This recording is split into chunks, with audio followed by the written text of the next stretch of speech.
Hello, hello, hello, hello. That's a nice throw.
Hello, everybody, and welcome to game number 3 here in Port Jefferson in the Class C County Championship final between your Port Jefferson Royals and the Pierson Whalers. Hello, everyone. My name is Gabe Zoda here with the play-by-play for today. And today, what a crazy series this has been. Game 1 taken by Port Jefferson right here in Port Jeff, and then game 2 taken by Pierson at Massachusetts Park in Sag Harbor. Both home teams have won so far. And now, as we head into game 3, the Port Jefferson Royals look to take this deciding game and take home the county championships. But up first is going to be Pierson. And the 13, left fielder Vincent Cavanola, number 13. First batter of the day is going to be Vincent Cavaniolo. That's going to be Christian Pantina, Dan Labrazzi, Gavin Gilbride, Max Kropman, Reed Kelsey, who's going to be the pitcher, Christian Schaefer, Brendan Burke, and Charles Culver. The first pitch ready to go and fires to be low to start the day. As Natty Mullen, first pitch of the day, went with an off-speed pitch to try and catch an early swing and miss, but was unable to get the call. Now the 1-0 pitch. That one's going to not find the zone. That one low for ball 2. And quickly, Natty Mullen falls behind in the count, 2-0. That one's going to be ripped over to left field. Abby Mullen's going to sit under it, get the ball for the first out of the game. And boy, was that a big one to start it out. As Cavaniola gave that one a ride. Now batting for the Whalers. But Abby Mullen, the classic defensive left fielder, does it all on the defensive end when it comes to outfield. And she showed her stripes on that play. Was able to get the first out of the game. That's going to bring up Christian Pantina. Pantina over to right field. That one's going to fall by Kieran Laffey. Pantina moving over to second base to slide in there safely for a 1-out double. And already Pierson threatening to score early on in this game with Dan Labrazzi up at the plate.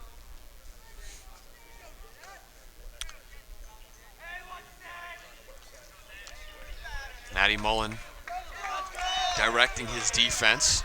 Got a little bit of a defensive switch here for the Royals today.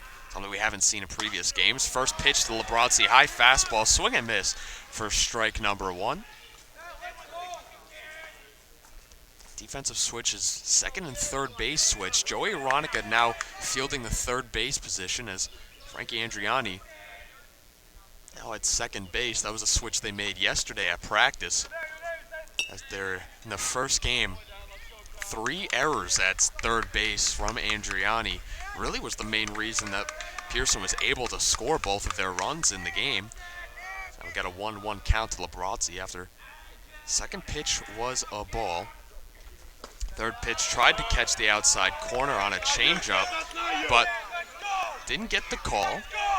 And now the count 2-1. Eddie Mullen changing his pitching approach in this game. Going with the full arsenal early, not really doing that fastball first time around as we've seen previously.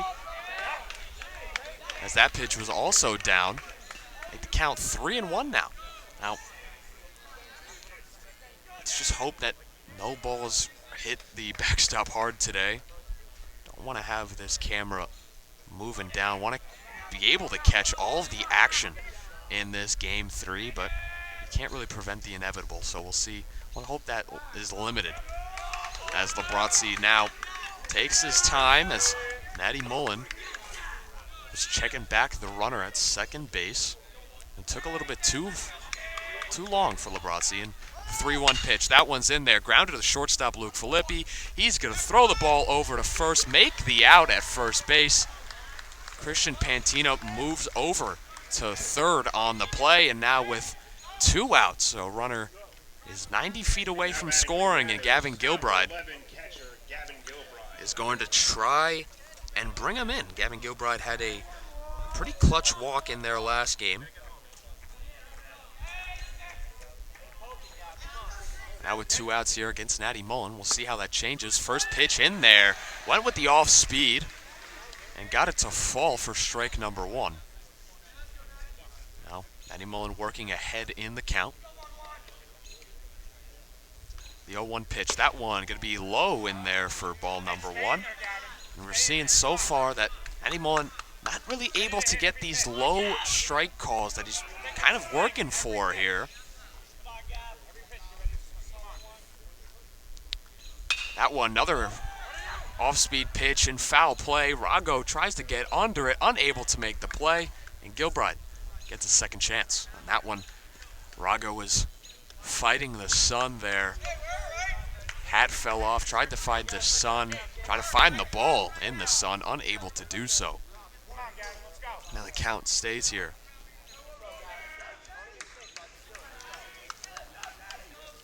At 1-2. Tried to get that pitch out. Goes to the backstop. Unable to get anything done there.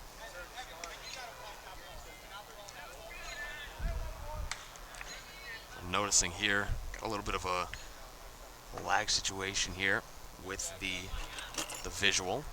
Haven't missed much, don't worry about it. Don't know how long it's been lagging, but gonna get the fan onto the computer so we can get that settled up.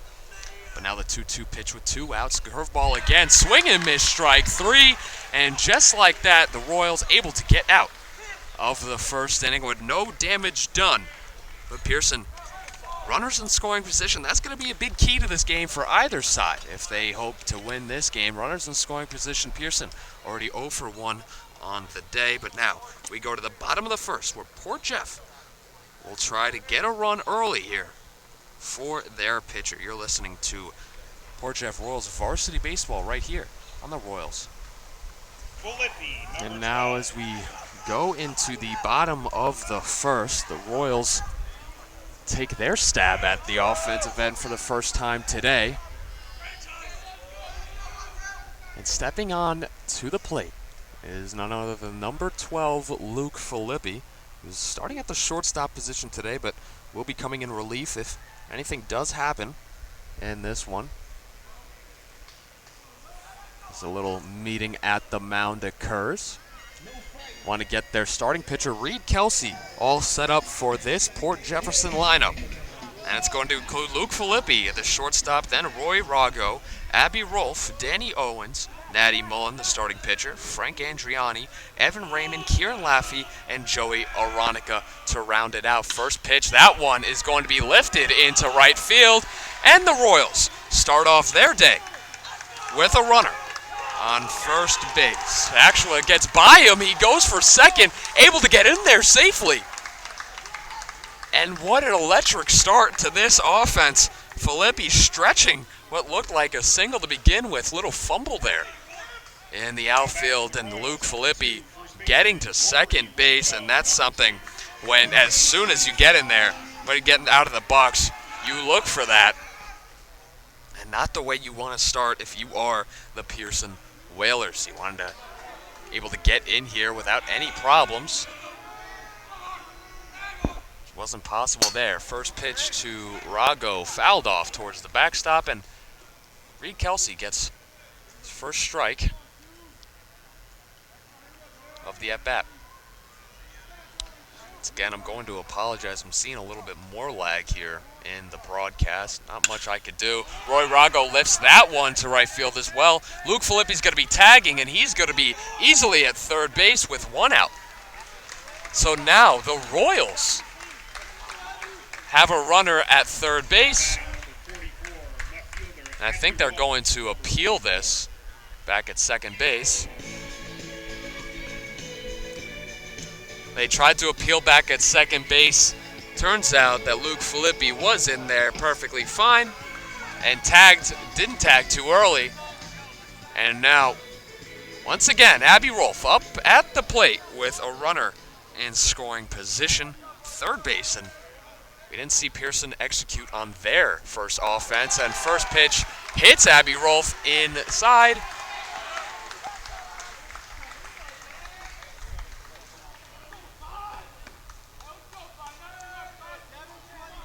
Now batting number 5, center fielder Dan Owens, number 5.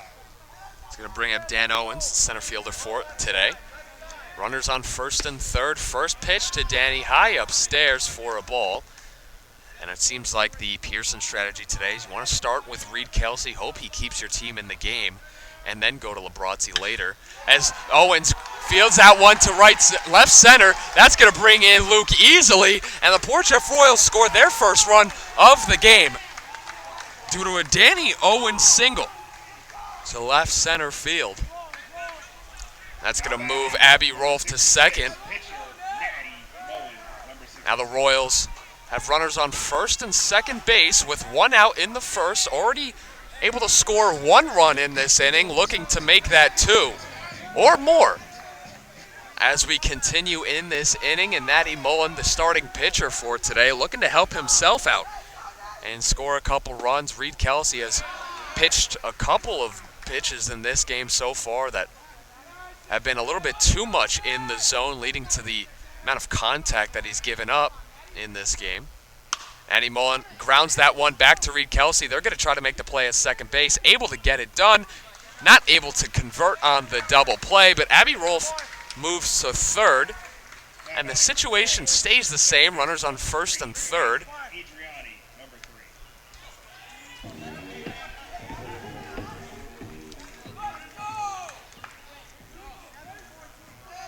But now Natty Mullen taking at first base due to that fielder's choice, bringing up Frankie Andriani now. Andriani looked really good in the pregame batting practice that he took. It was really effective.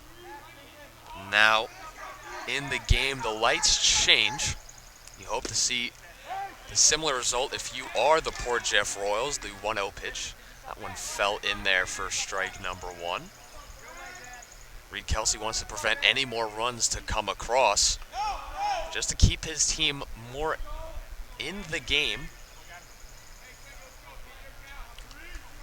Pitch was bounced low and away. Get a 2-1 now the count. A 2-1 pitch. That one gets in there. Frankie Andriani rips that to right field. Able to make the play is the Pierson right fielder to end the inning. But the Port Jeff Royals able to scratch across a run in the first inning. As we head into the second, the Port Jefferson Royals lead this one 1-0. You're listening to Port Jeff Royals Varsity Baseball right here on the Royal Sports Network. Back here in this game between the Royals and the Whalers. Natty Mullen retaking the mound after his getting out of a jam situation in the top of the first. Able to get out of that with a strikeout now with Max Kropman at the plate. He's going to lift that one into right field. Kieran Laffey going to try and get under it. Able to make the play for the first out. And much like the top of the first, the top of the second starts off with a fly out.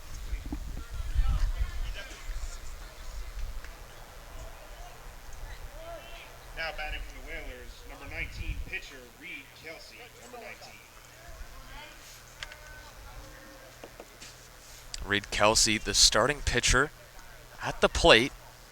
Now for the Pierson Whalers. First pitch in there with the off-speed pitch for strike number 1. And Natty Mullen doing a pretty good job in this game, working ahead in the counts. As that one's ripped over to left center. That one's going to get down. And Andy Owens able to field it in to not allow Kelsey to get anything going else. Now batting for the Whalers, number 17, first baseman Charles Schaefer, number 17. And now the Pierson Whalers have their base runner in the inning. It's going to be a big attempt now to try to get that base runner in. First pitch to Charles Schaefer. Curveball in there for strike number 1. Had him buckling a little bit. Probably was expecting the fastball to start off the count. Didn't see it. Goes with the curveball again on the second pitch. This time unable to get it to fall in there. And the count's even at 1-1.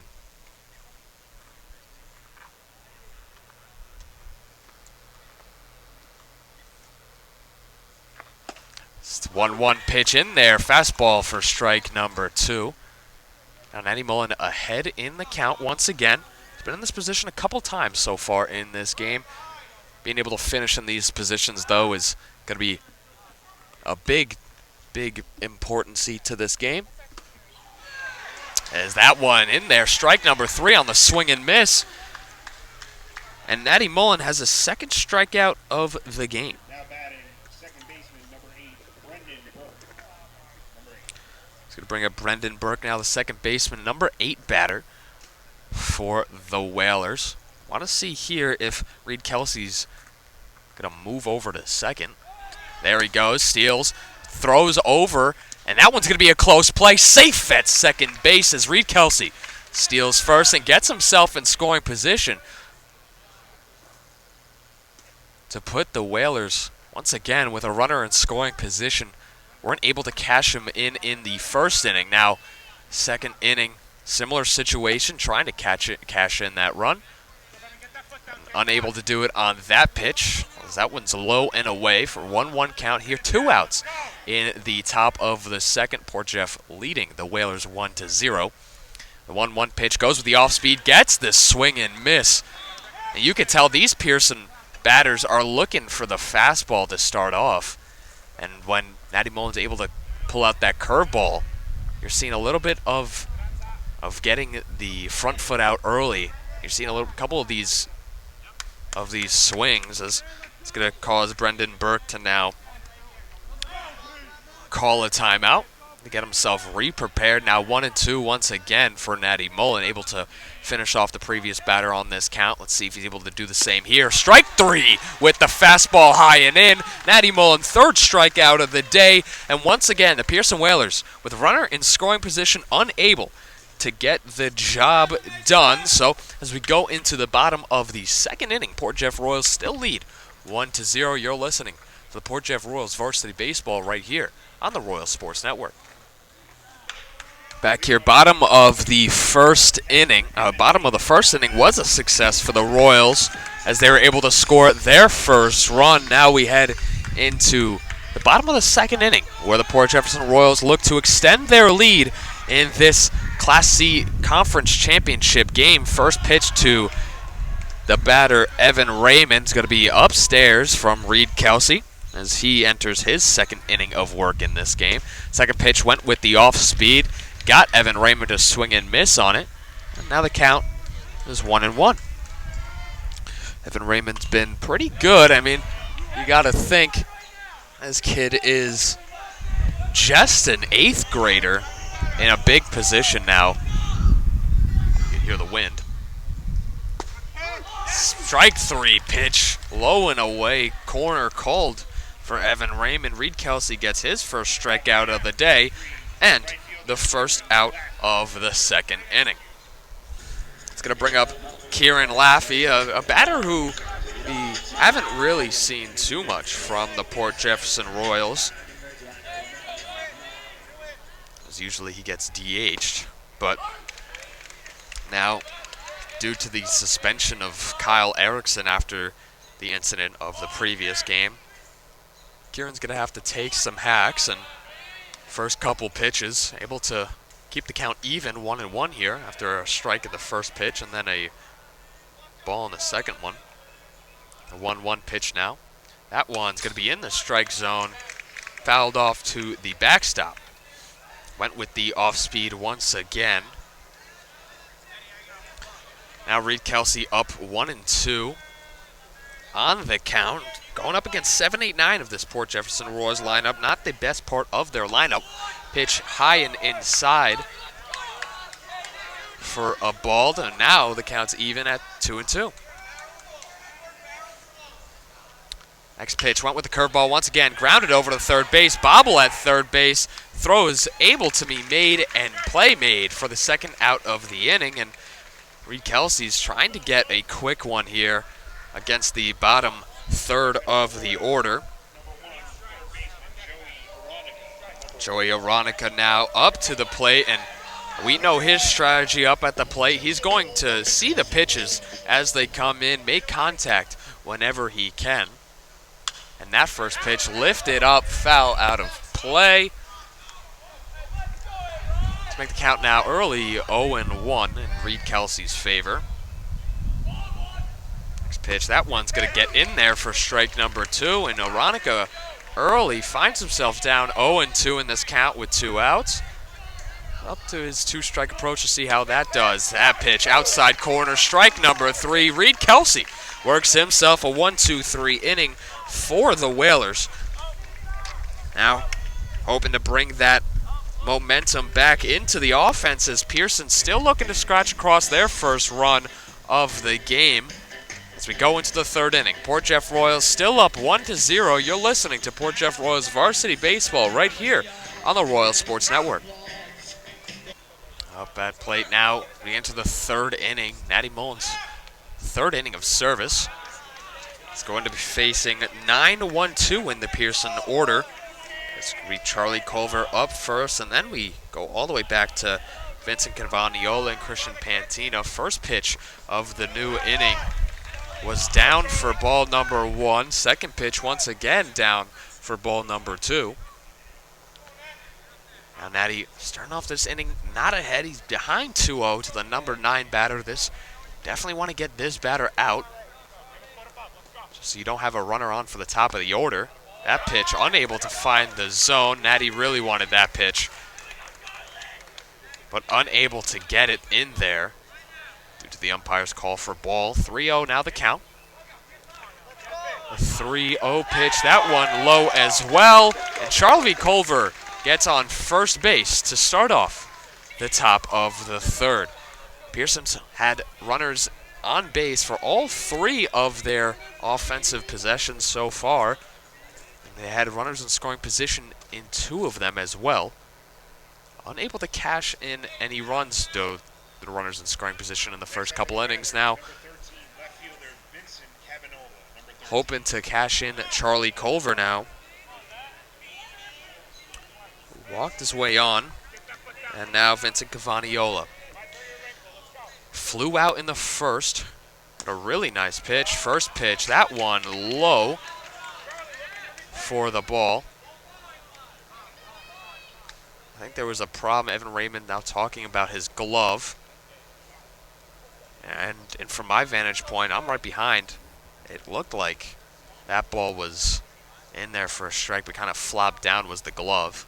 Didn't get the call on the pitch, though. It was low call from the home plate umpire. 1-0 the count, though. 5 straight balls from Natty Mullen to start off the inning, and unable to get the call on that pitch. That was another pitch that Natty Mullen really wanted. You could see by his frustration. He thought he caught the outside corner. According to the umpire, he did not, though. So it's going to be a 2-0. That one in there for strike number 1. And after 6 straight balls, Natty Mullen finds his first strike of the inning on Cavagnola. Now the 2-1 pitch. Natty looking to fire all the way back. Grounds that one to Luke Filippi. He might take it both himself. Out at first, made. Out at second, not made. Is there going to be a play at second base? They got the double play the hard way on that one. And that's 2 outs in the inning. I have to explain that situation. So the ball from Cavaniola was chopped over towards second base. Luke was able to field and get the out at second for 1 out. Then Luke Filippi tried to transition, throw the ball to first base. That ball was thrown away towards the fence. So it led to a situation where Cavaniola tried to take that second base. Roy Rago made a really nice throw over to second to get the second out. As I mentioned, it was a double play the hard way, and it looks like there was a collision. There's a conversation between coach and umpire about the previous situation. Maybe there was a contact on the slide. Not too sure exactly. In between innings, I'll ask what exactly happened there, but situation, nobody on with 2 outs here in the top of the 3rd inning as the base runner was thrown out, and now the bases are cleared, and Eddie Mullen gets an opportunity to finish this inning in a particular 1-2-3 order. First pitch fouled off from Pantina. In the first, he drove a ball over to right field that got by Kieran Laffey, leading to his double. But now in this at-bat, down 0-1 early. Second pitch, that one's fouled back into the forest. It stays at the field, so no cars are in danger after that one. And Eddie Mullen gets ahead already. 0-2 in the count, looking to finish the inning off. Fastball, that one's grounded over to Frankie Aronica at second base. Not Frankie Aronica, Frankie Andriani at second base. And Karam's off of his glove for an error that's going to lead to another base runner. And this inning is alive still, as that was the reason why they switched him over from second base to third base, was because of those errors that he made at third base last game. This game, now those errors carry over as he just got ate up by a hop there, and it got off the heel of his glove. Nonetheless, Pantina on first base because of that error. First pitch, that gets by Evan Raymond. So Pantina moves to second base, and for the 3rd inning in a row, Pierson has a runner in scoring position with 2 outs, and Dan Labrasi, who grounded out in the 1st inning, is trying to now cash in the run at second base. That pitch in there, grounded through the infield. That's probably going to be a run. There's going to be a throw here from Abby Rolfe in there. Safely is Pantina.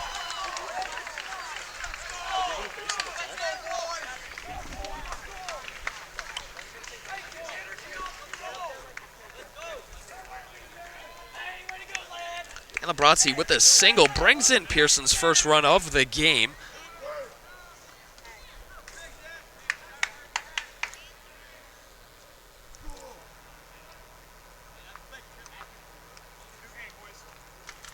Score evened up here in Port Jeff. Score now 1-1 after that Dan Labrazzi's RBI single, which now brings up Gavin Gilbride. And he was getting his equipment off as he thought that he would need it. He didn't really think he was going to be up in this inning because of how quick everything was going. But after he's got himself all straight, he had his batting equipment on, and now he's up with a runner on first base. That runner's going to steal. There goes the camera. I'll fix that later. Don't worry about it. Knew it was going to happen eventually. Happens there.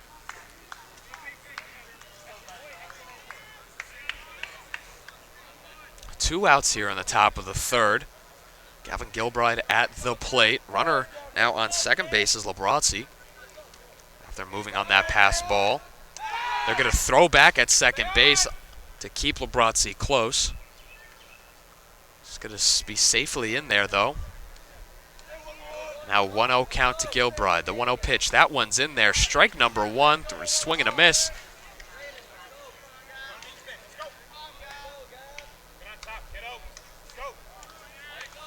1-1 pitch now. They actually got the pick off. Have to make the play. That one gets by. Labronte's going to be able to score because of it.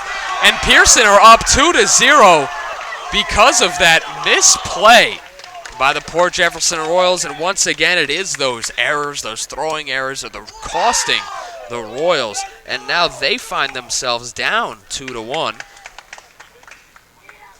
Gilbride still up at the plate with a 1-1 count. Evan Raymond wanted to talk to his pitcher, just calm him down, making sure everything's okay. Give me 1 second as I try to get this visual back up for you guys.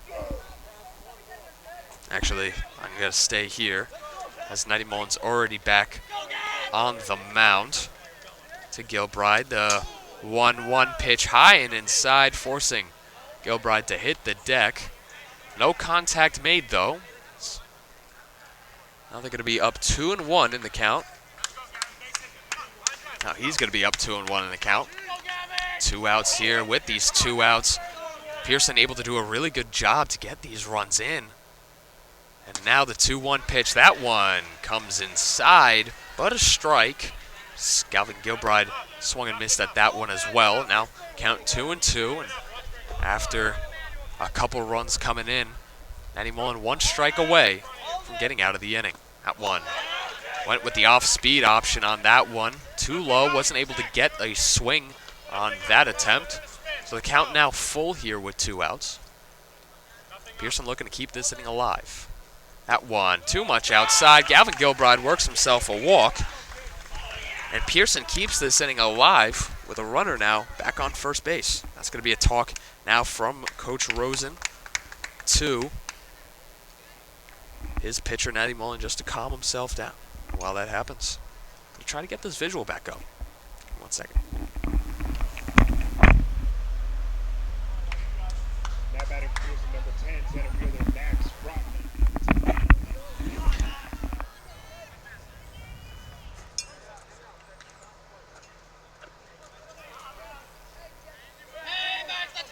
There it is. We're back with the visual and also back with the game. His first pitch now to Max Krotman at the plate. Last time he flew out. This first pitch in this at-bat in there for foul tip, strike 1. Interesting inning here. Now they got to throw back at first. Able to make that play. No out, though. Now runner back on first base for the Whalers. Here with 2 outs here. And now he's going to run over to second. That throw's not really going to be in there close. There's a good tag and a good accuracy on the throw, but throw was delivered a little bit too late. So now Pierson once again with another runner in scoring position as Gavin Gilbride, who moved over to second base with that stolen base, now has the opportunity to increase this Pierson lead. That's going to make Max Krotman take his time out. He gets back in the box. Nighty Mullen, after that chat with Rosen, able to fire back a first pitch strike, unable to get a strike since then. That one's grounded by Luke Filippi. He's able to make that play. Throw over at first, able to make that play. What a play by Luke Filippi, that diving play to get the final out of the inning. And the Pierson Whalers put up 2 runs of their own to battle back in this game. And now as we head to the bottom of the third, Port Jeff looks to get those runs back with the top of the order due up. But right now, they find themselves down 2-1 in this Game 3 of the 3-game County Championship Series. You're listening to the Port Jeff Royals Varsity Baseball right here on the Royal Sports Network. Here we go into the bottom of the third inning. Score here at Port Jeff, 2-1, as the Pierson Whalers were able to scratch across 2 runs in the top of the third inning to give themselves to lead. And now the Port Jeff Royals with the top of the order due up in the third inning, looking to get back that run and try and build a lead of their own As in that last inning, once again, the error is costing poor Jeff both of those runs. The first pitch now to Luke Filippi. That one's ripped over to left field, and Luke Filippi able to get himself on with a leadoff single. He was able to get on second base last inning, or his first time up with a double. He ended up being the Royals' only run that was scored, but now with him at first base, you're definitely expecting him to steal here. Going to be an interesting situation to see how the Port Jeff Royals try to attack this here. First pitch doesn't take off, but Roy Rago steps onto the plate. It's an 0-1 count now. As the first pitch from Reed Kelsey fell in there for a strike. Second pitch, that one doesn't find the strike zone. That one looked pretty good. No swing offered, though, and no strike called by the umpire to make the count 1-1. 1-1 pitch. That one, curveball, unable to find the zone. 2-1, and Reed Kelsey's really been using this curveball a lot in this game. He hung it to Filippi, making that single possible, and there goes Filippi. That throw is going to be close in there, high actually, so Luke Filippi stays in there safely at second base. And now with no outs in the inning and a 3-1 count to Roy Rago, the Royals have the tying run on second base.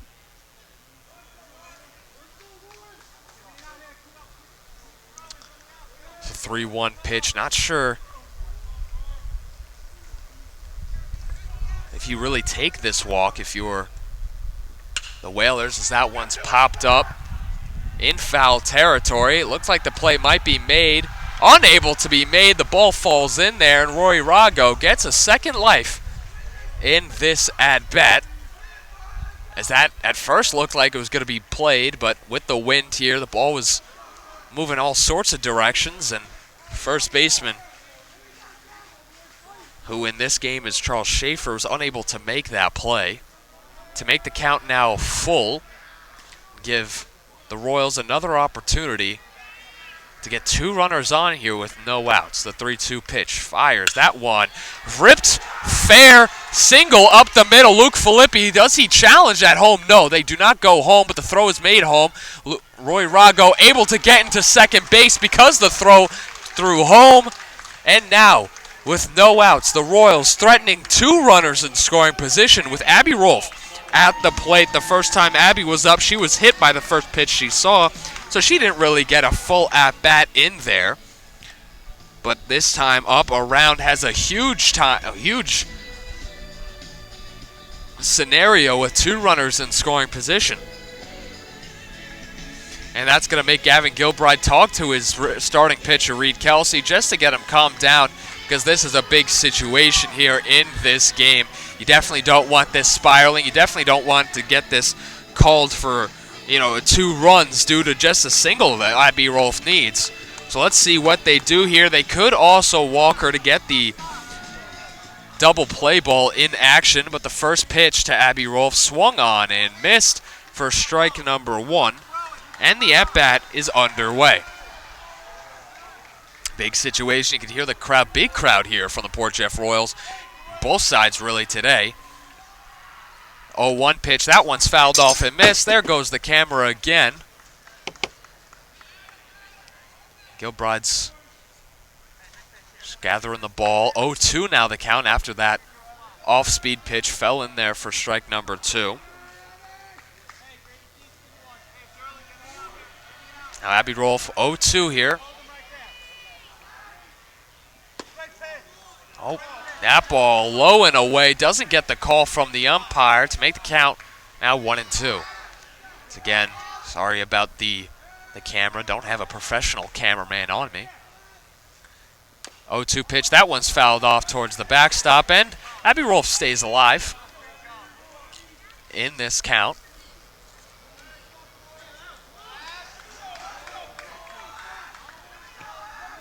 A 1-2, big spot in this county championship game, the decisive game of the three-game series. That pitch, that one's going to be grounded towards the third baseman. There's going to be a play at the plate. Tagged out is Luke Filippi. Tagged out was Luke Filippi. Roy Rago moves to first, and I wish I got the camera on that one because Luke Filippi tried to jump over Gavin Gilbride, but was tagged out. And now it's going to bring up Danny Owens with a first and third situation, one out here in the bottom of the third.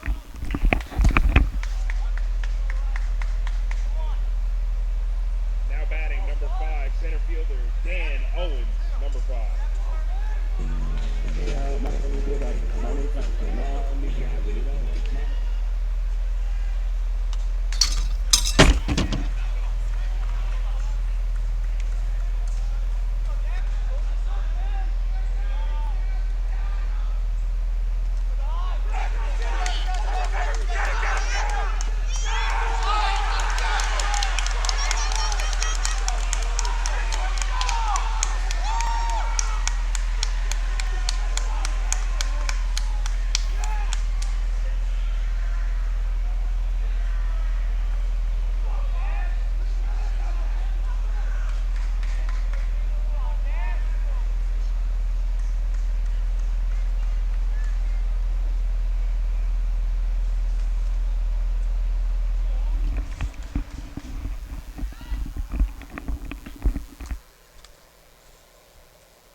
Well, as I was trying to get the camera in, the Royals scored the equalizer run off of that pass ball that got by Gilbride. Count now, though, 2-1 to Danny Owens. Runner now on second base is Abby Rolfe. 2-1 pitch, that one inside, 3-1. It was a huge run to get back after unable to score Luke Filippi as he was tagged out at home. Roy Rago able to capitalize, and now Danny Owens is going to be on first base with a one-out walk, bringing up Natty Mullen with 2 runners on, 1 out here in the bottom of the third inning. Last time, Natty Mullen grounded into a fielder's choice situation. Now, with a runner on second base, looking to turn that fielder's choice into a single. First pitch, fouled off into the backstop. Camber didn't move, thankfully. Yeah, a little bit of a fence in there, but you can see most of it, so really gonna fiddle with it too much right now. Curveball, that one outside for not a strike, excuse me, for ball number 1. That counts now even at once. That pitch, that one's grounded through the infield. Abby Rolfe probably going to stay at third base. And now the bases are juiced for Frankie Andriani, who the last time he was up gave the ball a ride, but the play was made for the final out of that first inning.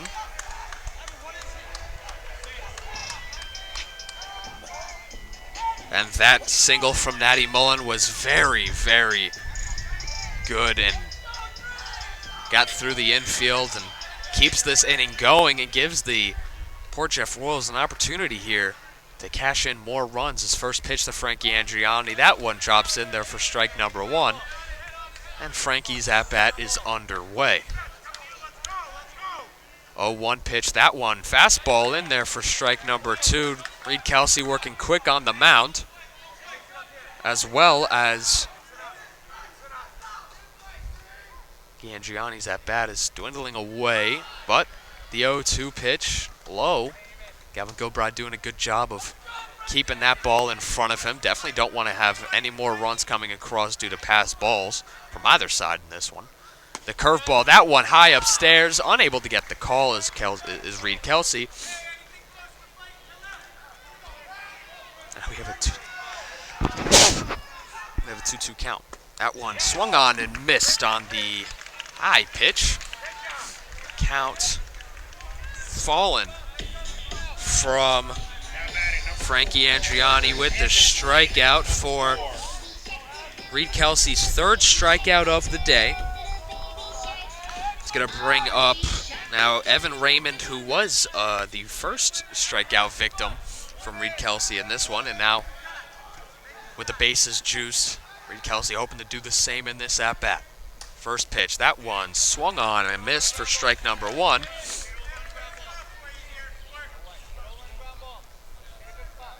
Evan Raymond does have the potential to break open this game with just a single, but the second pitch, that one outside corner caught.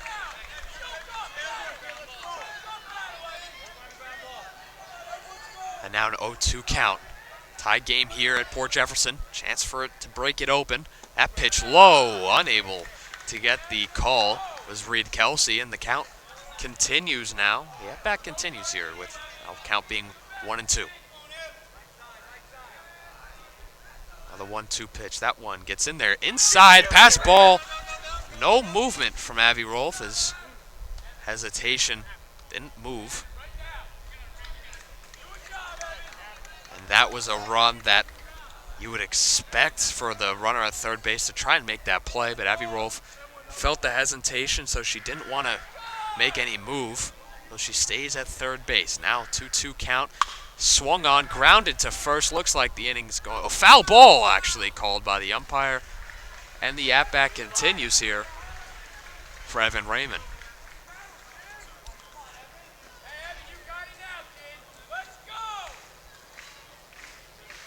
Here's some claps coming from the Whalers, not the Whalers, coming from the Port Jeff fans. 2-2 pitch once again. That one is flown out to right field. Is it going to drop? No. Charlie Culver able to make the play in right field for the final out of the third inning. And now as we head into the fourth, Port Jeff Royals able to tie it up to make this game now 2-2. Going into the fourth. You're listening to Port Jeff Royals Varsity Baseball right here on the Royal Sports Network. Now as we head into the fourth inning of work here, Matty Mullen steps into his fourth inning on the mound. Tie ball game here in the Port Jeff High School Showfield Desiderio Park. His first pitch from Matty Mullen was once again with the curveball. Start things off with a strike. The 0-1 pitch, that one's going to be outside for ball number one. Reed Kelsey in his first at-bat. Able to get on with a single. And Matty Mullen looking to have a better fourth inning than he had in the third. As in that inning, both runs did come in. Obviously due to errors. Got the first couple outs pretty early on in the inning, but fielding errors and throwing errors were the reason that both of those runners are able to come in. And Matty Mullen gets his fourth strikeout of the day.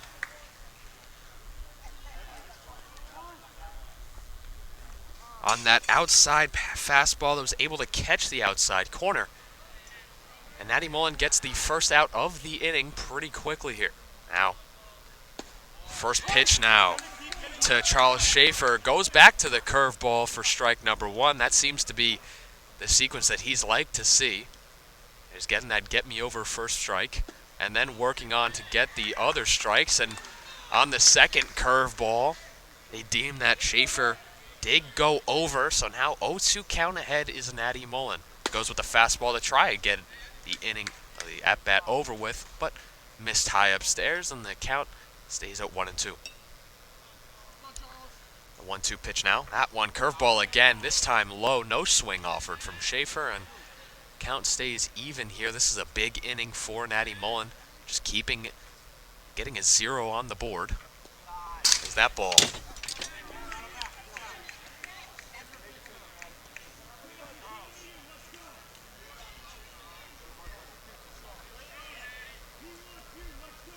Three-two now the count. That one outside for ball number four. And Schaefer works himself on with a one-on walk. He's going to bring up Brendan Burke. First time he was up. Now batting number 8, second baseman Brendan Burke. He struck out to end the second inning. Tries to square for a bunt. Runner's on the move. That throw's going to be in there, but gets the out.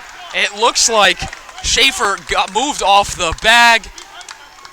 Luke Filippi kept the tag on him, and the out was called, and now Be a little conversation between coach and umpire.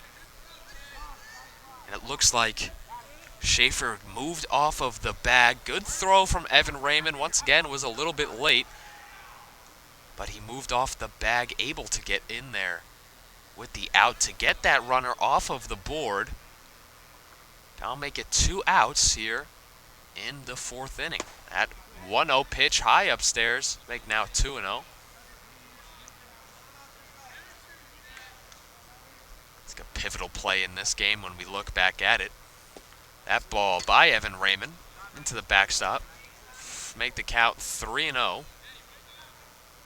If you're Natty, you definitely don't want to lose this battle here. Got a big out. Definitely don't want to get another runner out that you have to deal with, especially to the number 8 batter in the lineup. The 3-0 pitch, that one not going to fall in there. Evan Raymond, his glove kind of moved with the pitch there, unable to stick it in there to get the call. Natty Mullen thought that he had that call in there for a strike, but unable to. And after that walk, it's going to lead to a Charlie Culver at bat. First time he was up, he was able to get on first base to start off that 3rd inning. That scored Pierson 2 runs.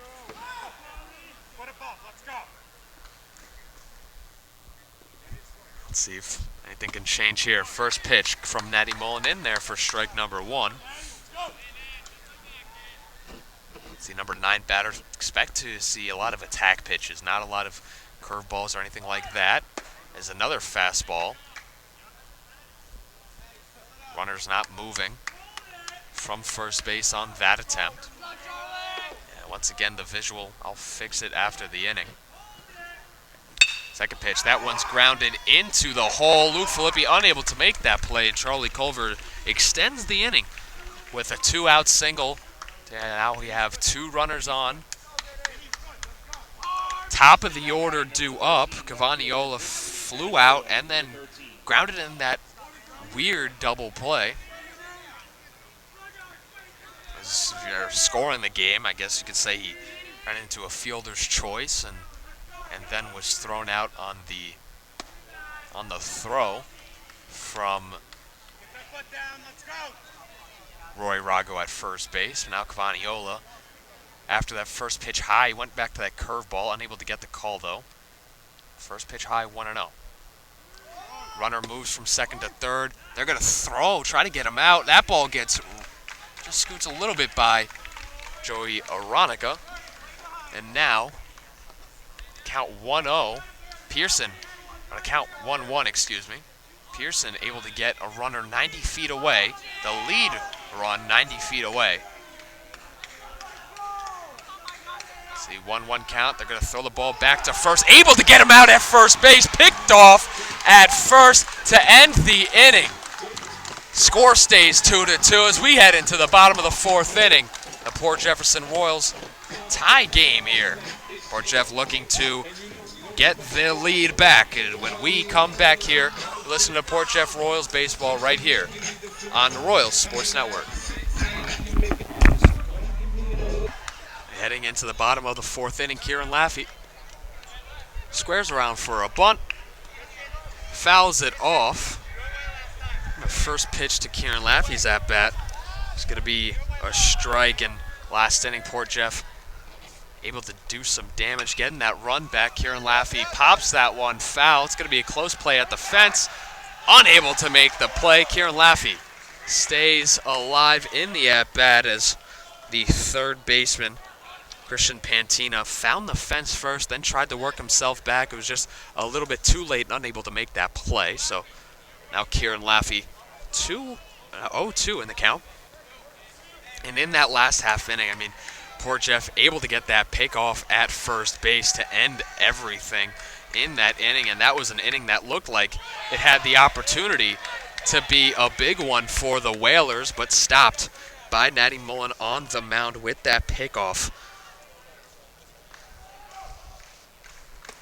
And now the 1-2 pitch swung on and missed for strike number 3. And that's going to be Strikeout number 4 for Reed Kelsey in this game. It's going to bring up Joey Aronica, his first at-bat of the day. Ended up with a strikeout, trying to do the same as Reed Kelsey on this at-bat. First pitch, high inside, right above Joey's head. In there, make the count now 1-0. Second pitch, that one finds the inside corner for strike number 1, and Reed Kelsey gets first of the 3 strikes he needs to get this batter out. The 1-1 pitch, that one's high and inside. Joey very close to be getting hit on that pitch, but got out of the way. Count now 2-1. The 2-1 pitch, that one's fouled off into the backstop. Count now 2-2. And Reed Kelsey's 1 strike away from having 2 outs with the top of the order up. Now 2-2 count. Joey Aronica at the plate. That one inside. Where's that pitch for a hit by pitch? Reed Kelsey's second hit batter in this game. And now it brings up Luke Filippi with a runner on first base. Not going to see Joey Aronica steal most likely. And they're going to walk Luke Filippi intentionally to get to Rory Rago. Probably the smart decision. But at the end of the day, it brings up Rory Rago, who in his last at-bat hit a single, able to move the second on the throw home. Number 2.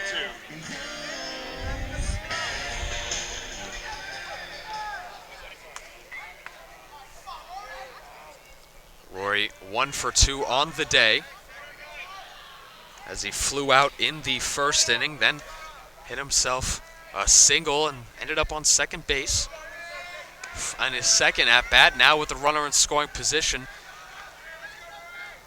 in a scenario trying to do some damage. That ball's lined into center field. Center field unable to make the play. It gets by the center fielder. That means Joey Aronica is probably going to score. Luke Filippi right behind him. Play's going to be made at the plate. 1 run scores. Both runs score. And the Port Jeff Royals are up 4-2 in this ball game after yet another double by Rory Rago in this game.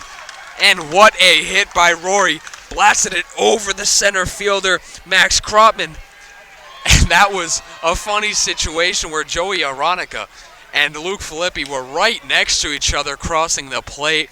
Port Jeff now up 4-2 in this ball game, and with a runner in scoring position with 1 out, and a chance to get some more runs on the board to give their team some more insurance.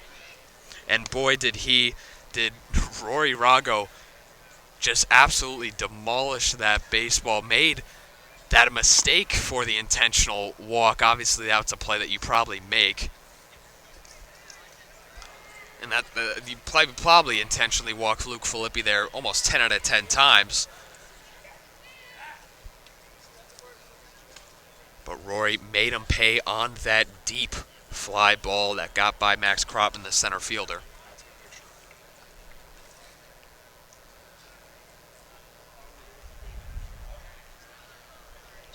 Meeting at the plate. Don't know exactly what's happening in this situation, but maybe just talking to Reed Kelsey, just making sure that he's good. As the fans here singing happy birthday to someone, I don't know who, but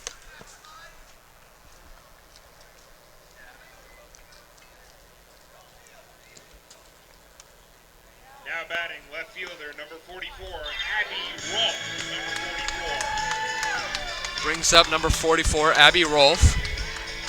Remember, 1 out here in the bottom of the 4th inning. Last time Abby Rolfe was up, grounded into a fielder's choice, got hit in her first at-bat. The first pitch low, called for ball number 1. And Abby Rolfe starts off this at-bat ahead in the count.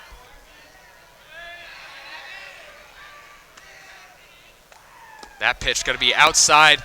Do they have the runner caught? No. Roy Rago took a big secondary lead. Kevin Gilbride tried to get him out on a throw behind him. Wasn't able to get the play as the second baseman was too far off the bag, allowing Rory to get back safely as that ball is going to be fouled off. And the count's going to be 2-2 here. 2-1. I believe the count 2-1. Low, Gilbride able to keep it in front of him. Play's going to be made at third. Rory in there at third base. That play is going to be contested, though. Going to be interesting to see there from my vantage point. Look, definitely the throw beat him. I'm not sure if the tag was on the leg or in front. I have to see here from the umpire.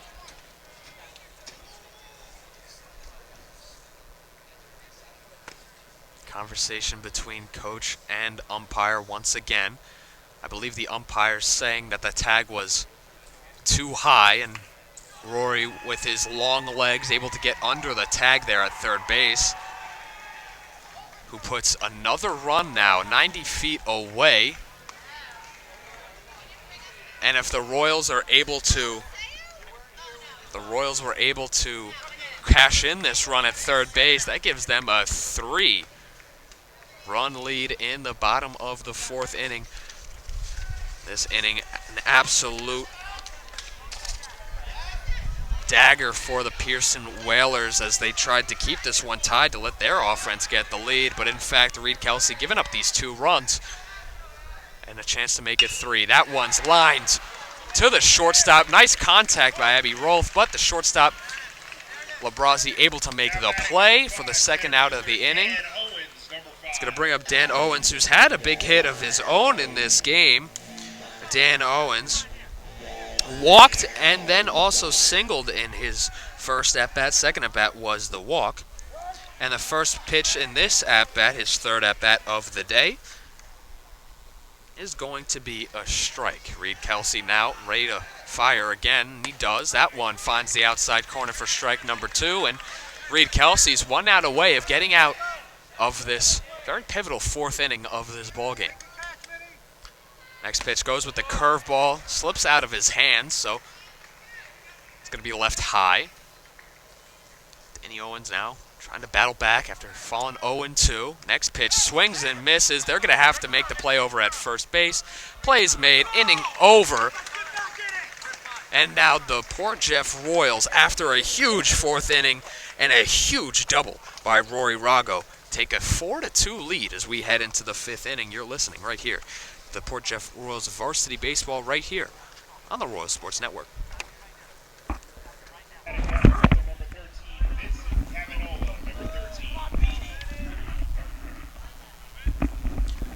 And into the fifth inning of baseball we go after a very eventful fourth inning from both sides. Mainly from his Cavaniola first pitch he sees. He flies. Oh, that ball actually gets by him, not made play. So Cavaniola starts off this inning. I'm sorry, I didn't get a good vantage point at first. I thought Danny Owens made the play. I was wrong. And Cavaniola now on second base to start this top of the fifth inning going. It's going to bring up Pantina, though.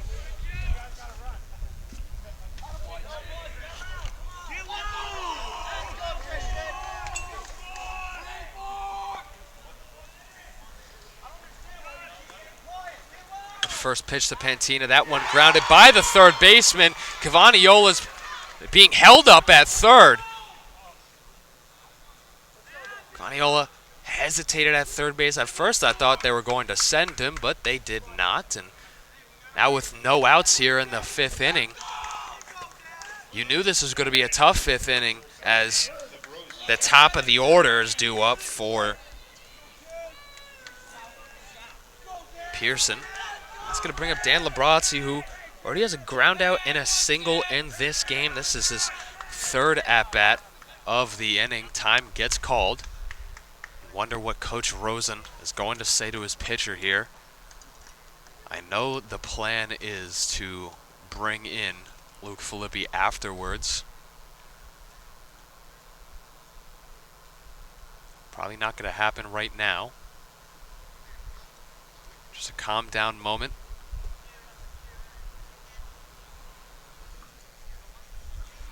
for the team, as this is a pivotal inning for the Royals. Just getting those 2 runs in the 4th inning took a lot of work, and you don't want to soil it here in just the very next half inning. He's going to try not to, though, as Natty Mullen's going to get back onto the mound here, settling himself in. He's going to bring up now Labrazzi, as I mentioned previously. New count here. First pitch goes with the curveball, falls in there for strike number 1. And it looks like that talk was successful, at least for the first at-bat, or the first pitch of the at-bat. Probably not going to be able to do any pickoff moves at first base like what happened last inning. Next pitch, fastball high upstairs. That was a pitch that Labrazzi swung at before, but now takes it, and it is indeed high for ball number 1, and Labrazzi takes his time in the at-bat. As once again, this is a huge moment in this ball game. Top of the 5th inning, no outs here. Runners on first and third base. That one's inside, pulled, foul, and looks like it's going out of play, and it does.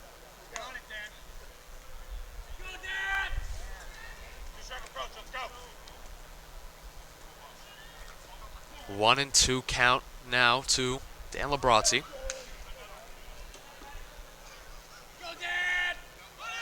The runner goes, pitch is popped foul. And the at-bat continues here at 1 and 2. I don't know if they had the hit and run play there, or I don't know exactly what the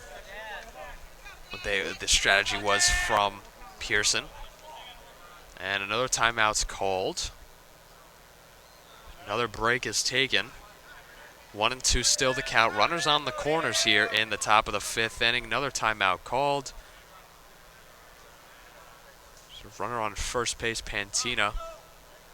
Just regathering himself, putting his helmet back on. No outs here, as this batter, Dan Labrazzi, could start off the outs for them. And the first pitch in there for strike number 3. And the Royals get their first out of the inning. It's going to be strikeout number 5 on the day for Natty. On his last appearance, game 1, he had game 1 of this series, he had 6 strikeouts. 2 runs came in. No need to make the throw over, as that ball gets by Evan Raymond. So now Pierson has 2 runners in scoring position. Both of those runners represent both of the tying runs in this game. And with Gilbride up, he's going to be looking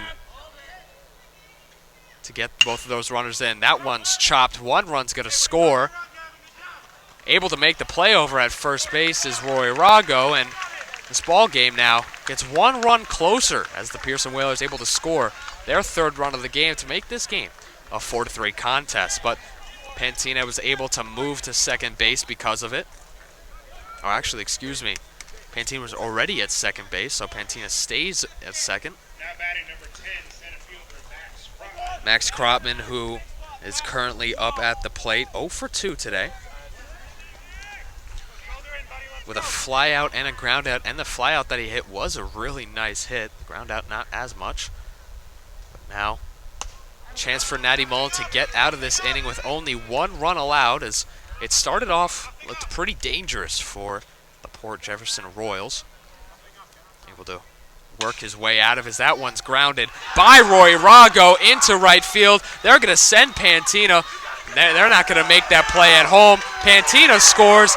Pierson ties the ball game at 4, and once again, this game is knotted at the score here in the top of the 5th inning.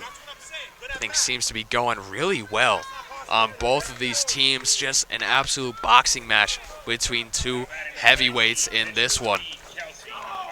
It's going to bring up Reed Kelsey, who hit a single already in this game, but then struck out in his second at-bat, now with a runner at first base. He's going to go, actually fake the steal.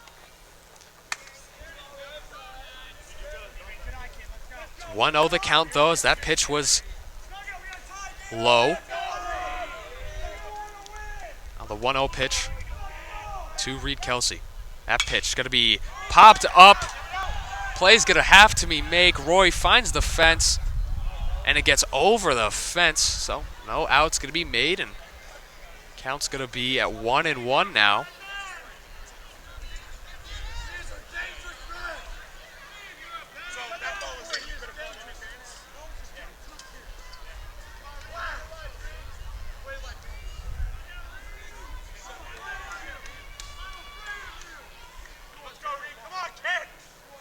The 1-1 pitch. Kropman goes to second. There's going to be a throw at second base. He's going to be in there safely. So now the Whalers have another runner in scoring position.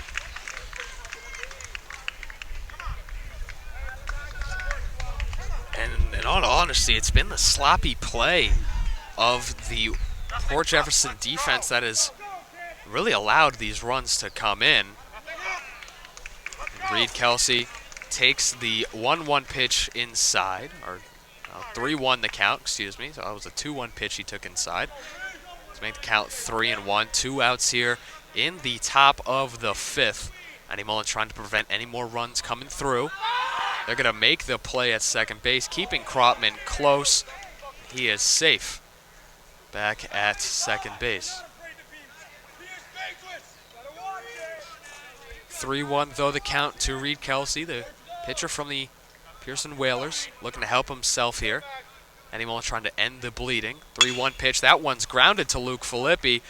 Throw's going to be made over at first base, and inning is going to end, but not before the Pierson Whalers were able to tie this ball game up at 4 apiece. And now, as we head to the bottom of the 5th inning, tie ball game in Game 3 of this 3-game county championship series. Port Jeff Royals, Pierson Whalers, both 4 runs in this ball game. And as we head into the bottom of the 5th, Port Jeff looks to take back their lead. You're listening to the Port Jeff Royals Varsity Baseball right here on the Royal Sports Network. Bottom of the 5th inning here at Schofield Desiderio Park in Port Jefferson in this contest between the Port Jefferson Royals and the Pierson Whalers. Game 3 of a conference championship final series. As Matty Mullen rips that over to left field. That one's going to get by the left fielder. Matty Mullen rounding first, going to second base. Going to be in there safely with a leadoff double. And once again, the Port Jeff Royals trying to battle back after giving up 2 runs in the top half of the 5th. Matty Mullen gets a double to start things off in the bottom of the 5th to give the Port Jeff Royals a chance to get their lead back. And the first one to try to do that is going to be Frank Andriani, who flew out and then struck out. Once again, Reed Kelsey on the mound, but for the opposition, for the Port Jefferson Royals, was able to look at the bullpen. Looks like Luke Filippi is warming up a little bit, so you might be able to see him come out and try and close this game. But if they want to close the game, the first thing they want to do is that one's popped up. The bunt was popped up. Frankie Andriani unable to get that bunt down. Unable to move the runner over, so an unsuccessful sac bunt. Now leaves Evan Raymond with the responsibility of trying to get home. Matty Mullen from second base, and once again, you're in a position here for the Port Jefferson Royals where you need the bottom of the order to try and clutch up and produce these runs. Haven't really seen it so far in this game, but that's their plan, and that pass ball gets Matty Mullen to third base easily, and now that leading run is 90 feet away, and after that first pitch being low, Evan Raymond up 1-0 in this count. Now, all Evan needs to do is put a ball in the air and into the outfield, and you're kind of hoping that it's going to be enough for him to score. Infield playing up from the Pierson Whalers.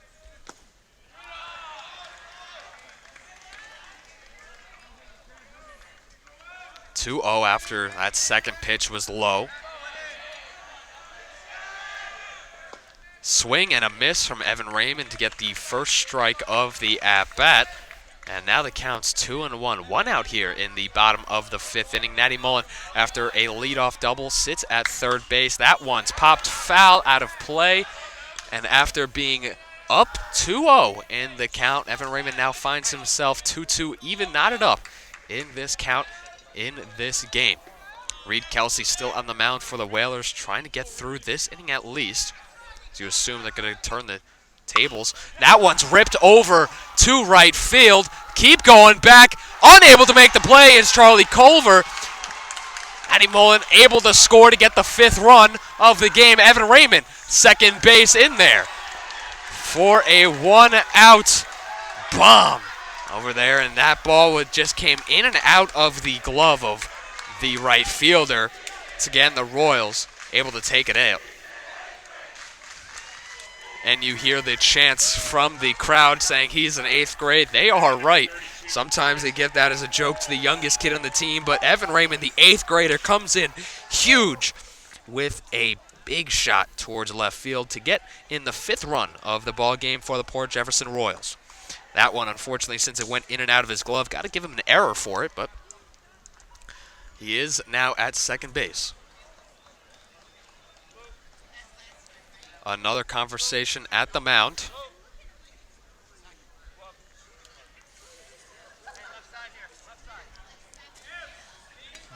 Looks like Chris Lawton is going to be up for Kieran Laffey. A little DH move here. Seems like more of a lateral move in my opinion, but I'm also not the coach of the roster, so let's see. First pitch into Chris in there for strike number one, and the Reed Kelsey gives up that first run of the inning. You're looking at a situation now. Ooh, ball hits Evan Raymond in the head on the pickoff attempt. He's going to stay there at second base. Looks like he's all right, though. So he's going to stay there at second base. Obviously wasn't intentional. Don't even really have to say that at this point. That pitch in there, curveball for strike number two, and now Chris Lawton finds himself down 0-2 in this count. And Raymond at second base once again. The 0-2 pitch, that one inside. A snapback throw to second base, got to not be in time. It was a good attempt by the catcher to try to catch the batter or the second base runner off guard.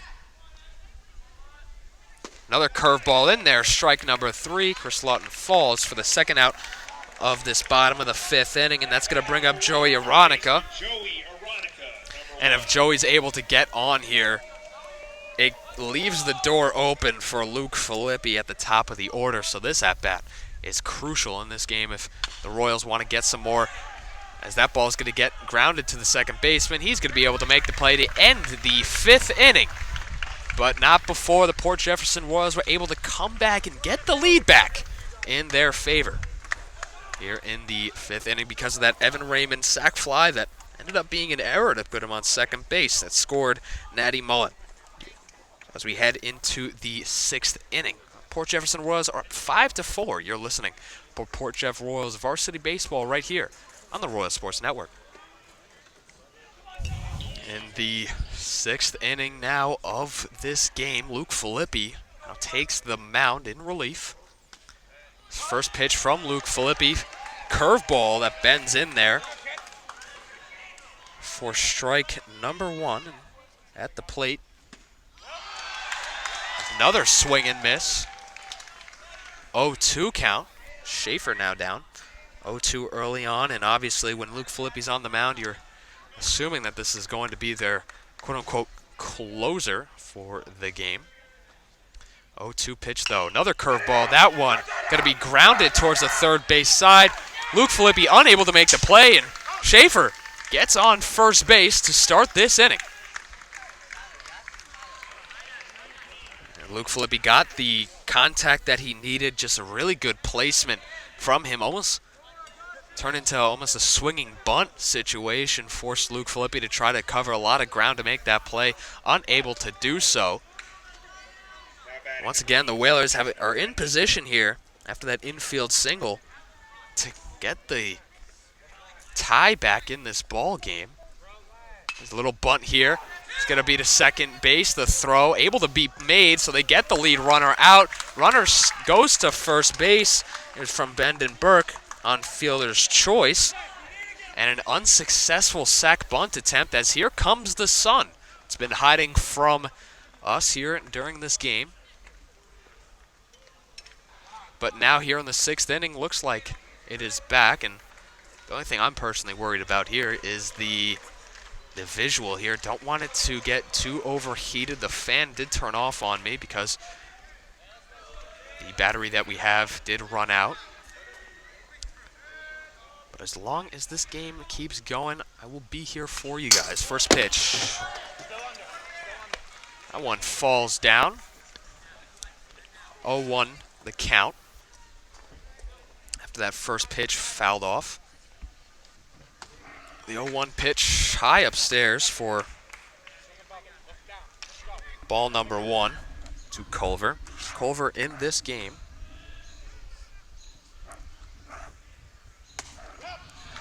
Swing and a miss for strike number 2. Sorry, just trying to get this visual back. A bit confusing.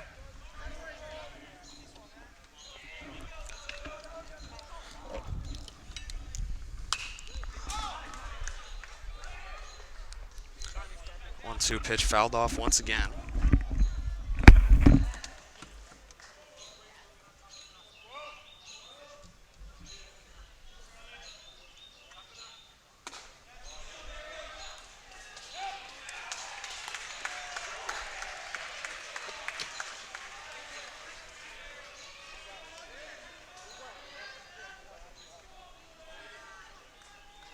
Strike number 3 called.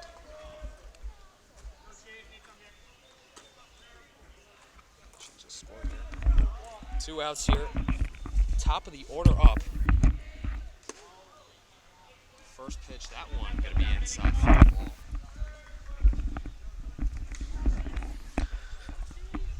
Runner on first base. Charles Schaefer. Now with Charlie Culver. Vincent Cavagnola up.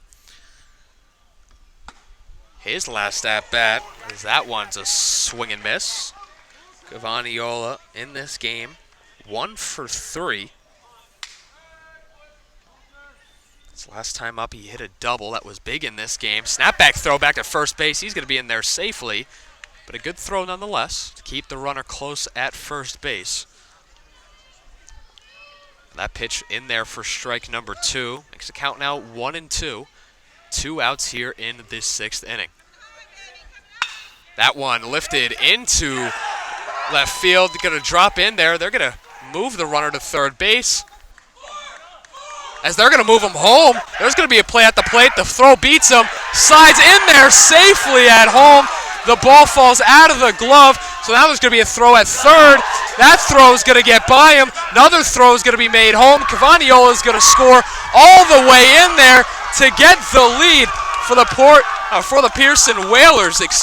What a crazy turn of events to give the Whalers 2 runs in this inning. Cavagnola moving all the way around the bases and scoring.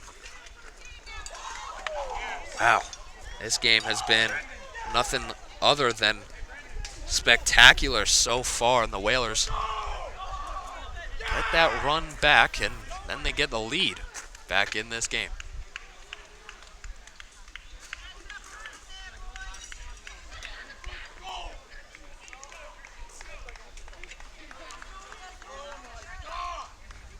Brings up Pantina,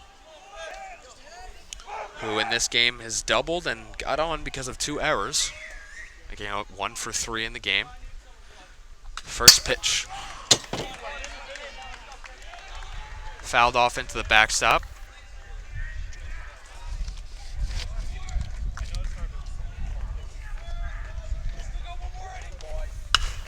That one grounded to the third baseman. Joey unable to make the play over at first. Pantina safe in there. Another error for this game, for this team, having brutal effects in the final score, or the score currently. Not final yet. you got to ask yourself, in that play that scored both of the runners, you have to ask yourself, was it really necessary to try to get these outs? Yes, they were 1 out away from getting out of the inning. But also, if he could have just ate that ball, looking back, hindsight's always 20/20. Just ate that ball on one of those plays.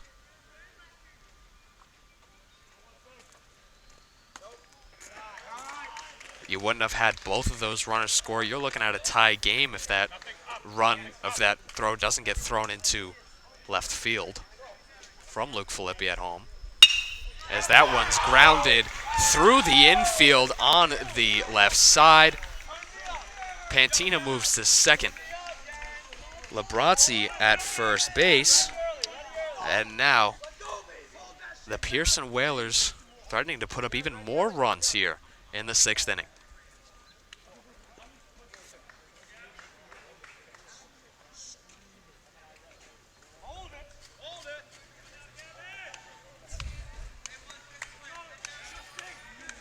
Galvin Gilbride now up at the plate.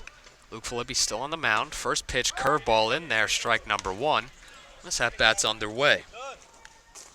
Gilbride struck out, grounded out, and walked in this game. Second pitch, that one finds the outside corner for strike number 2.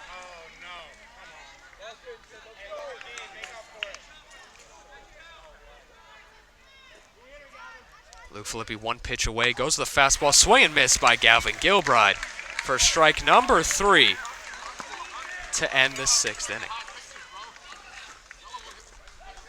Now, as we head back into the bottom of the 6th inning here, Pierson Whalers were able to take a 6-5 lead in the top half of the 6th. Now in the bottom half, it's going to be the top of the order for the Port Jefferson Royals, and personally I think if they want to have any chance of getting back into this game, it's going to be here. And up at the mound in relief is this Lucas. Wasn't able to get his last name, but he has a weird sidearm angle. First pitch in there, you saw it. It's in there, called the bottom outside sort of the strike zone, as that one's ripped into center field. Unable to be caught to get back to the wall. Luke Filippi is going to head to second base for a no-out double, and once again, for what seems to be the 4th or 5th time, or probably 3rd or 4th time, excuse me, the Royals have a leadoff double in this ball game. And Rory Rago up at the plate once again, already with 2 doubles in this game. All he needs is a single to score Luke Filippi to tie this ball game back up. It's going to be a talk already with the pitching, with the coach, and it's going to do it for Lucas. 1 batter faced, already out of the game. Going to see who they bring in this one. Looks like it's going to be Paul Rosell on the mound. A pitcher that they saw in the first game. Had pretty good success. Nothing crazy, but going to present a different challenge once again for the Royals. And after that pitching change is all set, brings up Rory Rago with a runner on second base with no outs here in the bottom of the 6th inning.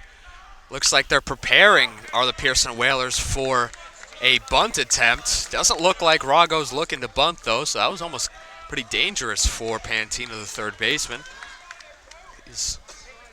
Obviously, everything's okay. Rory Rago's up against the new pitcher, Paul Rosell. That one's popped up.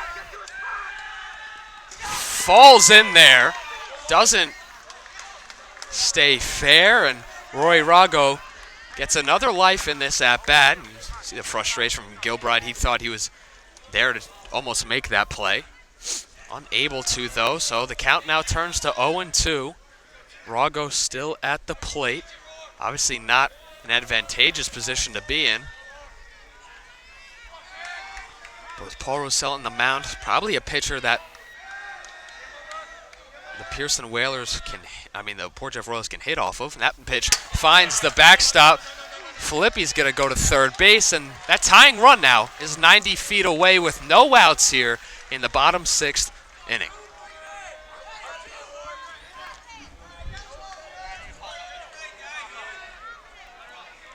1-2 the count. Paul Rossell on the mound, Roy Rago at the plate. That pitch gets in there, fouls off a tough off-speed pitch. Roy Rago stays alive in this at-bat. Once again, if that ball finds the backstop once again, my camera might fall down, but also Luke Filippi might get back into that one. That one's ripped into center field. Falls in there. Luke Filippi going to be able to score from third. Tie ball game here at Schofield Desiderio Park as the Port Jeff Royals once again battle back and get the tie in this ball game. 6-6 now the score. And Roy Rago has just been absolutely clutch and clutch again throughout this game, whether it was his first hit or that double that brought in 2 runs. That ball is popped up, foul. Is he able to make the catch? Yes, he is. Gavin Gilbride able to make that play, but going to be a timeout here as he fell into the fence. Just want to make sure that he's okay. But nonetheless, the out was made. Going to be 1 out here now in the 6th. Gilbride going to grab some water. Roy Rago stays at first base. Probably not going to see him steal, so it's going to be up to... Well, he might steal. You never know. Never know what they decide to do. But Danny Owens is going to step up to the plate. Another batter who's had really successful at-bats in this game.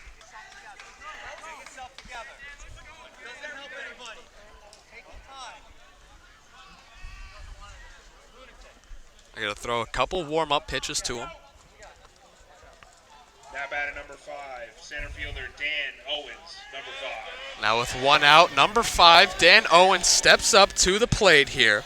The center fielder for this Port Jeff Royals team. Rossell steps off the mound. Gets back on it though. First pitch, Danny Owens rips that one to right center field. That one doesn't drop it. Play is made by Culver. What an amazing play by the outfielder to keep that ball in out. If that ball fell, it was definitely going to be a double in an interesting scenario with Roy Rago running the bases. But now, in the bottom of the 6th inning, 2 outs here. 1 more out to get out of this inning. Port Jeff Royals were able to tie the ball game up, but looking to tack on the winning run. Or else, looks like we're going to be going into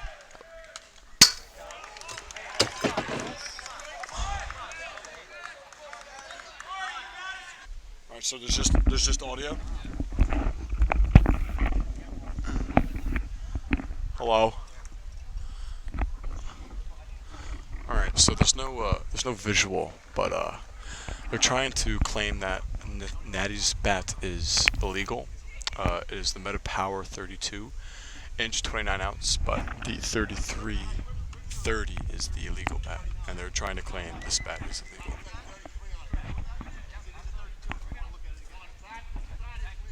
And the bat is legal. And the bat is legal. All right. We got a 1-2 count, 2 outs, Natty up. 6-6 game in the 6th. Steps in the box. Umpire calls play. And here's the pitch. It's fouled off straight back. We will replay 1 and 2. Natty's had a great ball game. Crushed a double before, pitched fantastically, and then went into catch. He is truly a do-it-all guy. He stepped up big this year as a sophomore. Takes that pitch. Ball in dirt. Catcher throws to first. No play. Good stop on the catch. We'll replay 2-2. Here's the pitch. It's taken outside low for ball 3. Now he's having a great at-bat here. Should be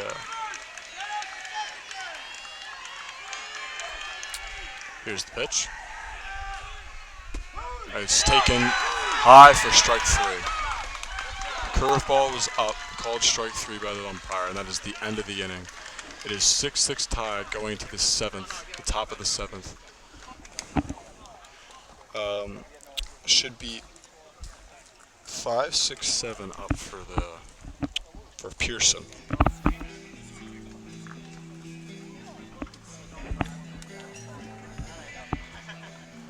Luke Flippy going back out on the mound.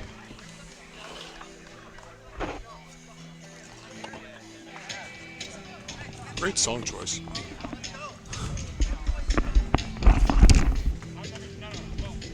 Number 10 will be coming up. Center fielder Krotman for Pierson. He'll be leading off the inning. Music cuts. Batter comes to the plate. Number 10, the center fielder Max Krotman. Number 10. And we will be getting started. Umpire signals play. And here comes the pitch. Ball one, it's up.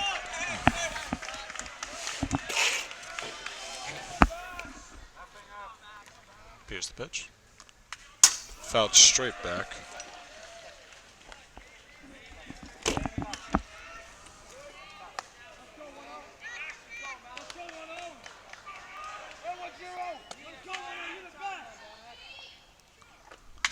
That ball is hit up in the air to right.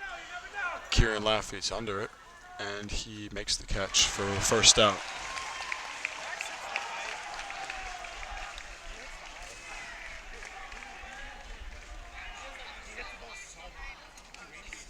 Now batting number 19, Reed Kelsey, number 19.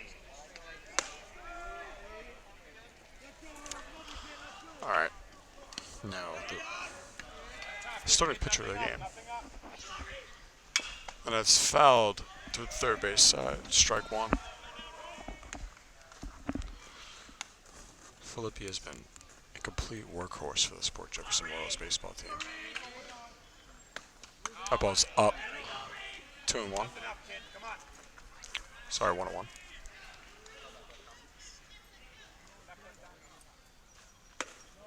Ooh, good pitch by Flippy, but called a ball by the umpire. It is now 2-1.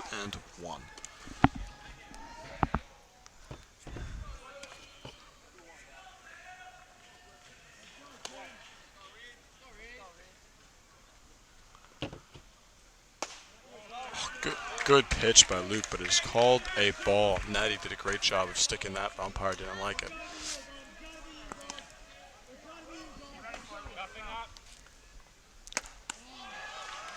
Three one is a strike. It is now a 3-2 count with one out here in the top of the seventh.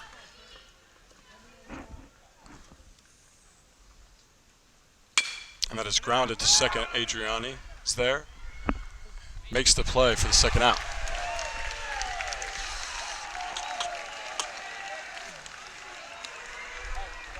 Good play by Adriani. There's 2 outs on the top of the seventh with first baseman Schaefer coming up, number 17.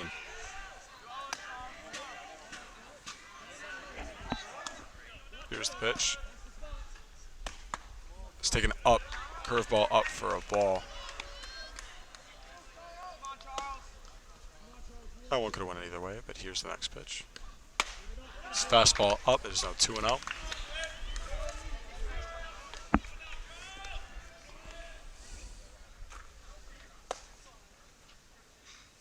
Fastball in there for a strike. That ball was pumping in there. 2-1 count. Luke Flippy working very quick. Strike 2 on another fastball in the outside corner. It is now a 2-2 count with 2 outs in the top of the seventh. Flippy working quick. Here's to deliver it. Fastball, strike 3, swinging. Ends the side. Flippy blows it by him. The end of the inning and go to the bottom of the seventh.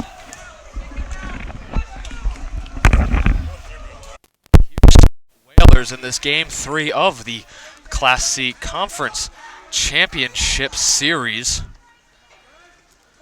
And we got ourselves a tie ball game all the way up to the bottom of the 7th inning. Wouldn't have rather had it any other way.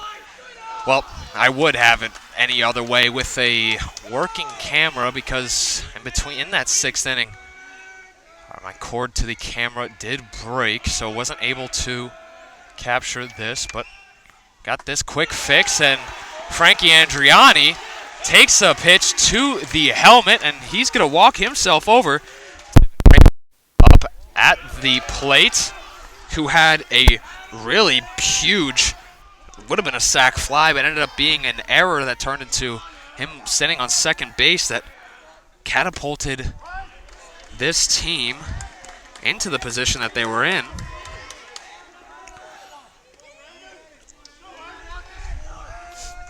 Now count 1-1 to Evan Raymond. 1-1 pitch. That one's low. Not going to find the strike zone on that one. 2-1. Now the pitch.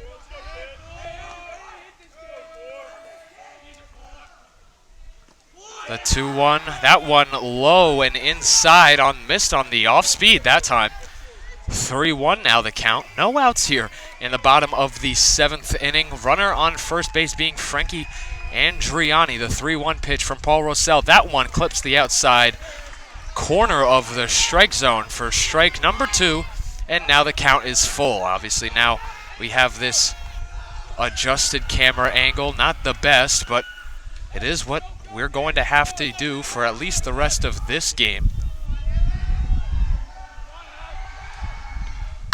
That pitch ripped into right field by the diving second baseman, Frankie Andriani, taking the turn at second, going to third, going to be in there safely, and the winning run for the Port Jeff Royals stands on third base.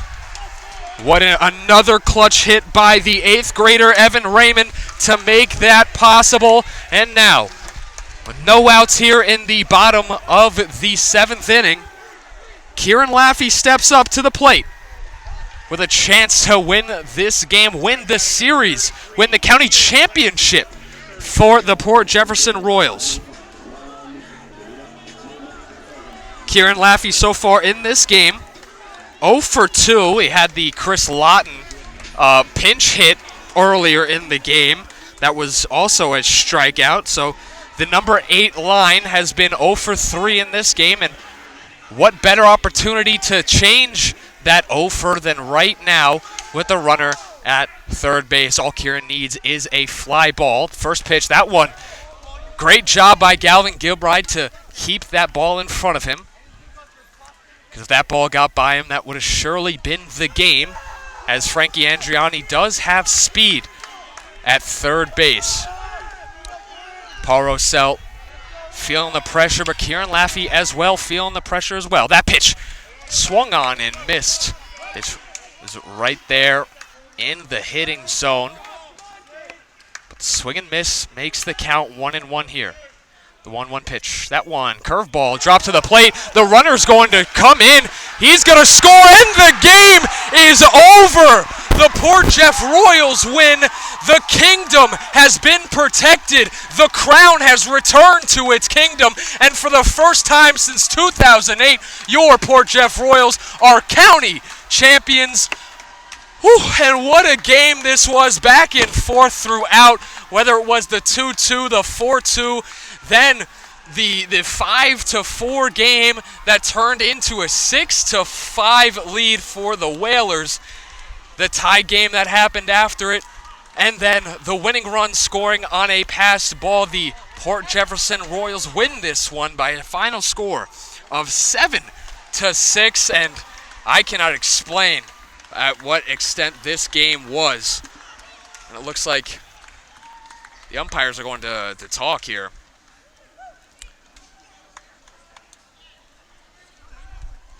The coach is going to talk to the umpire. For all I'm concerned, the game is over, as you see now the lineup happening from both teams. Paul Rossell and Luke Filippi giving an embrace at home, and the season keeps going for the Port Jefferson Royals as they are not finished just yet. What a series, what a final game. Couldn't have ended any other way.